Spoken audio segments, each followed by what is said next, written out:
All right, our politicians out there, the media, Wall Street, and all the rest of them looking to change your retirement age to 70, 69 years old. Absolutely. I've got the proof here.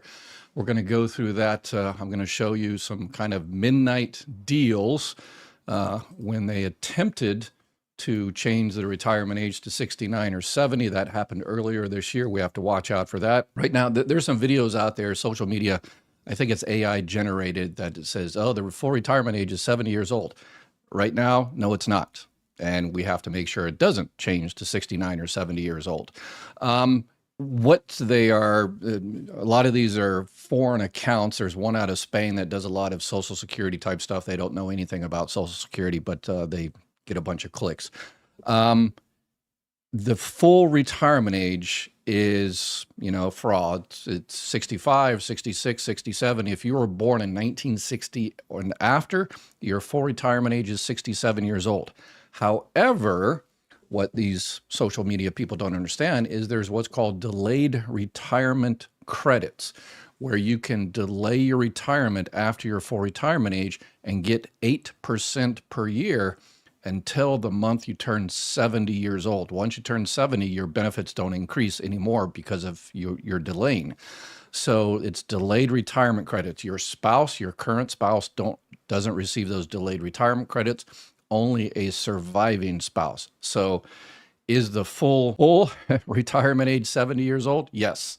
Again, if you wait till after your full retirement age, 66, 67, 66 and 10 months, if you wait until 70, you get even more. That's another social media people out there saying there's checks coming this month for over $5,000 from Social Security. Yes, for a very, very small percentage of people that paid the max into Social Security for 35 years and waited to receive their benefits at 70 years old so they could get the 8%. Basically 24% after waiting 3 years. So yeah, there is a handful of people, figuratively, I guess, that are going to be receiving $5,100 this month because that's what they received last month and that's what they'll receive next month. And so, yeah, so social media people out there keep playing with these things in order to get clicks. But we're serious here. And the thing about raising the retirement age, if you were born in 1960 or after, you are losing 13% of your benefits. Done. Your benefits are cut by 13%. If you don't think so, then you got to run the numbers. And you're saying, no, Ed, I'm going to wait until my full retirement age so my benefits won't be cut by 13%. There you go. You just answered your question. You're going to wait until your full retirement age, which is 67 years old. If you were born in 1960 and after, your full retirement age is 67 years old. You're going to wait until 67 years old because they raised the retirement age to 67. This happened in the early 1980s. Under the Reagan administration, they raised the retirement age slowly. Now your retirement age is 67 years old. So you're missing 2 years of benefits. If they hadn't raised the retirement age, you'd start your benefits at 65 years old and you would have gotten 2 years of full checks. You lost 2 years worth of benefits. And you're like, well, I'm just going to go ahead and retire at 67. Again, your benefits are going to be reduced for those extra 2 years.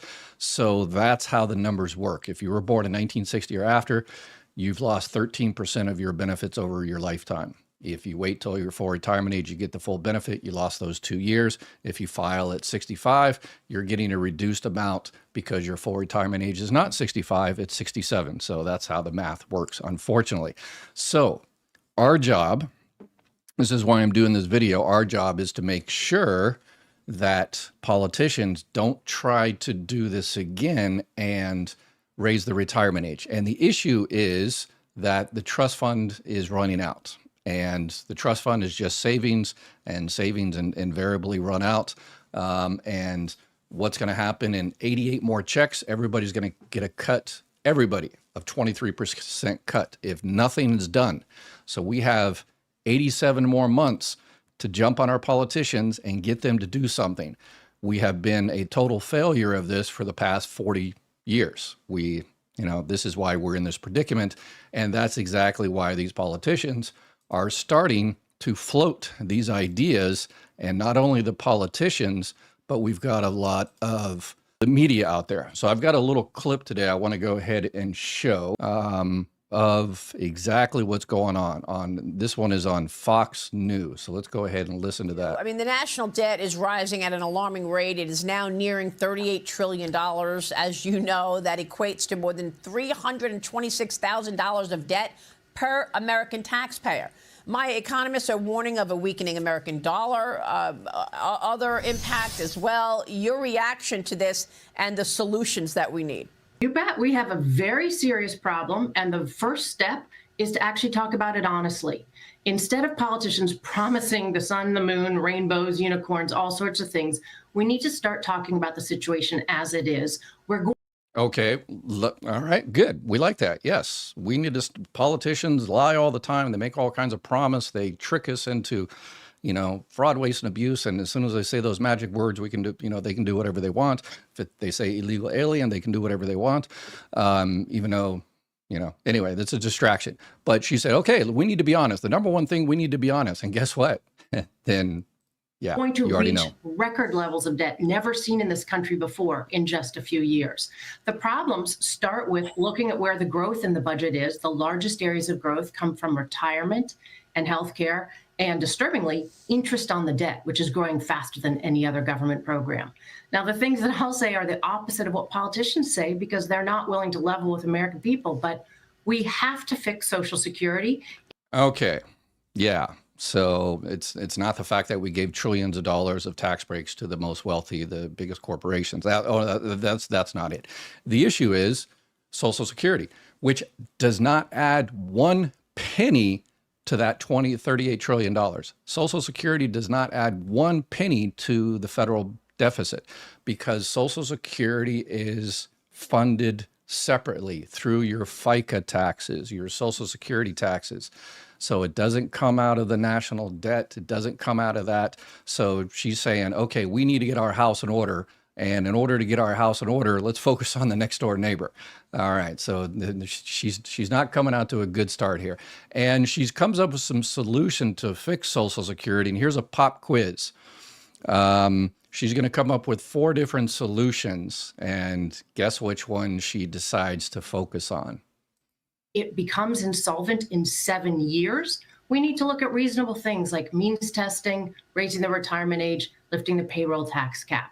We have to change the way the healthcare system is delivered to generate savings.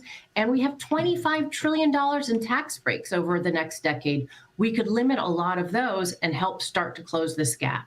Okay, so means testing. What does she mean by that? Means testing. It's basically that, okay, Social Security is kind of a progressive system right now. If your average earnings throughout your life was about $1,000 a month, you're going to get a 90% replacement rate. So that means your Social Security check is going to be $900. If your earnings throughout your life was about an average of $10,000 a month, you're only going to get about 34% replacement rate. So your monthly check is going to be about $3,400.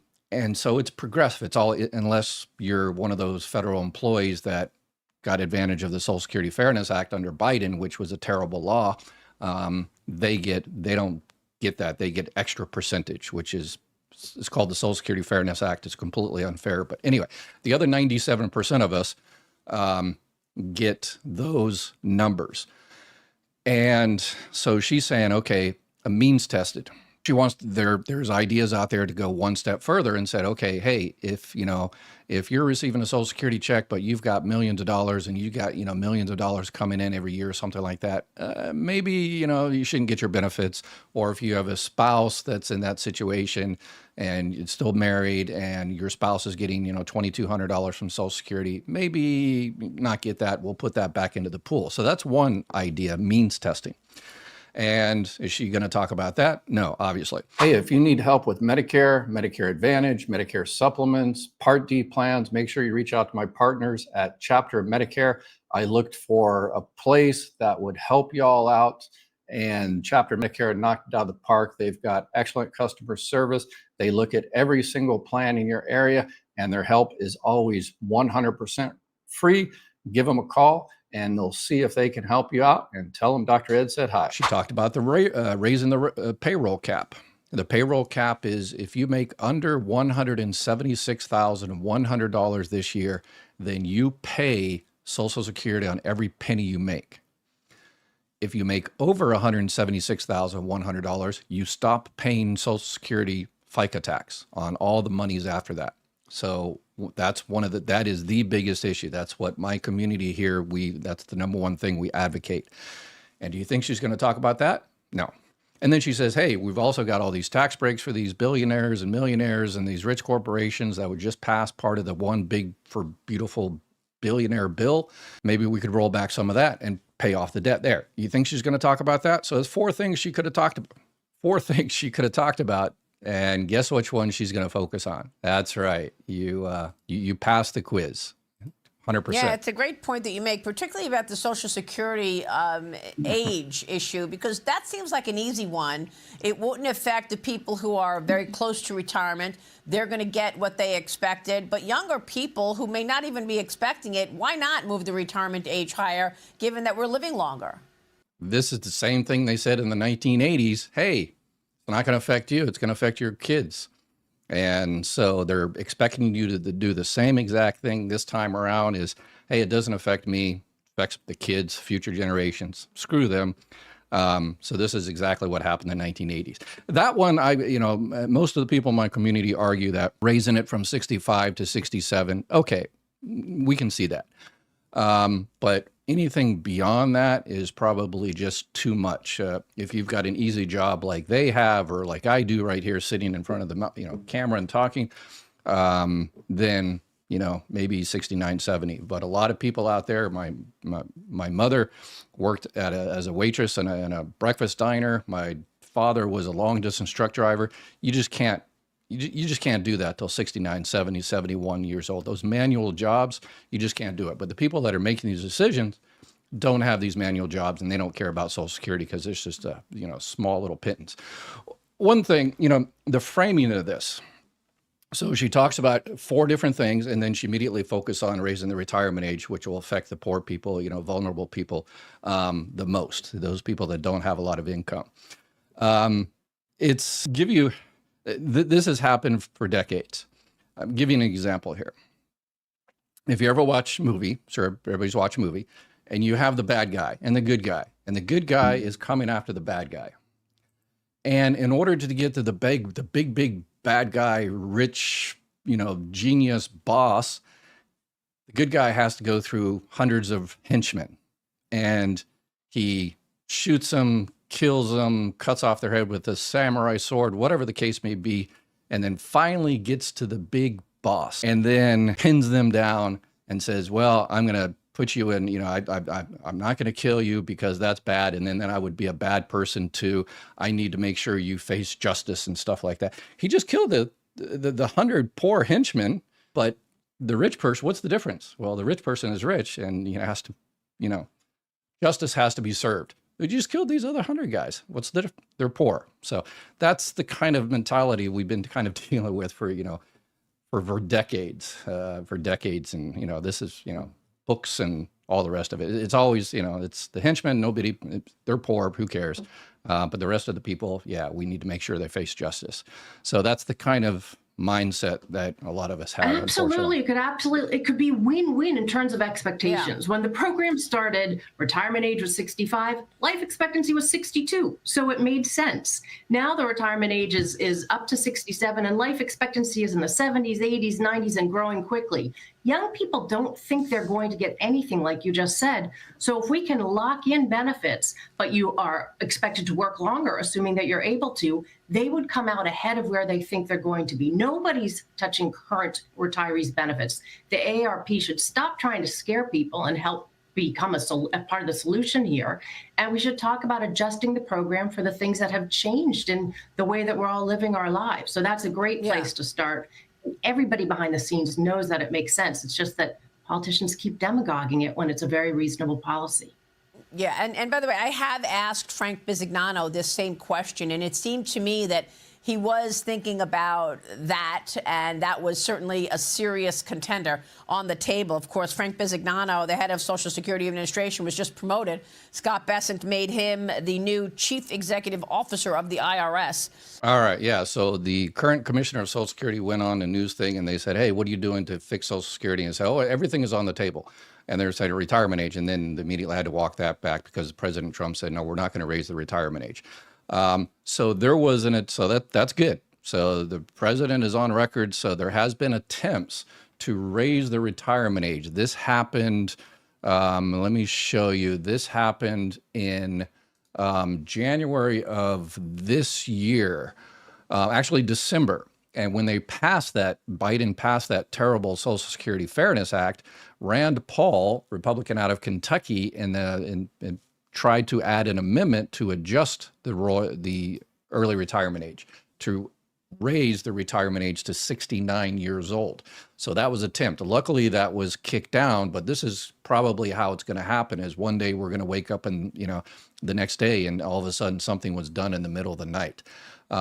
This is supported by the House Republican Study Committee to raise the retirement age. 176,000 House Republicans said they want to raise the retirement age. And it says right there, yeah, this would decrease your benefits by 13% because every year you delay retirement, it's 6.5%. And so this is, and then the other thing, they were also requesting, that means test for retirement benefits. But the big one is raising the retirement age. So I'm not exactly sure how you all are up on it in terms of whether you want the retirement age to be increased. As I mentioned, the big solution here that a lot of people have is the fact that raising the FICA cap.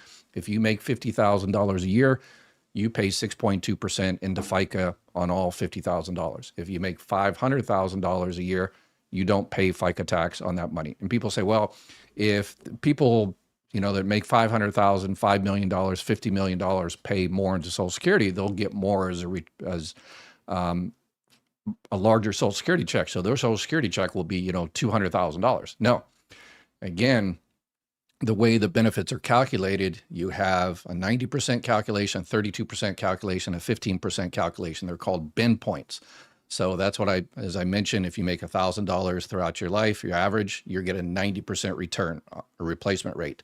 If you made $10,000, you're going to make about a 33% replacement rate. So if you're making $1 million, then we just make the replacement rate, we add another bin point there and make it 0.01% or something like that. And then, name a dog park after them or something like that. Thank you. So that is the situation there, raising the retirement age. So we need to make sure this doesn't happen in the middle of the night, and we make sure we don't sell out our children.